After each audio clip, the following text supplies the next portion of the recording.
Spiritual benefits of scent leaf. Igbo call it Nchanwu and Yoruba calls it Efirin. Scent leaf is used to cure many problems like promise fail, curses hard, bad luck, setback. Have you tried using scent leaf for spiritual cleansing to wash off negativity or to brighten your aura? Benefits. 1. It keeps evil people far from you.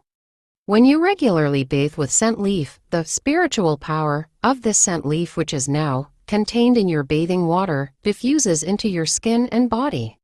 Now even in your home or outside, evil people or people with bad intentions will always keep their distance from you. 2.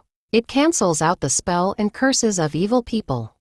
When someone places a curse on you or a spell, if you bathe with scent leaf water, the spell or curse of a jealous person would be broken. When you observe a delay or stagnation in your life, try as quickly as you can to bathe with scent leaf water. 3. Scent leaf water heals you of any spiritual injury or attack from a person who does not mean any good for you. If you notice any pain or hot sensation on any part of your body and you are sure you did not scratch yourself anywhere, you should consider a scent leaf bath immediately. Do not wait until things get out of hand. Prevention is better than cure. 4. You become spiritually unavailable for destruction.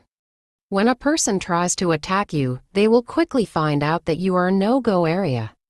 This is because of your scent leaf bath. They will seek you but will not find you. This makes it impossible for them to harm or hurt you spiritually.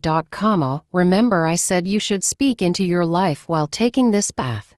Yes, it should be a form of prayer to God Almighty, who is protection himself. Whoever is secured by God has a guaranteed safety forever.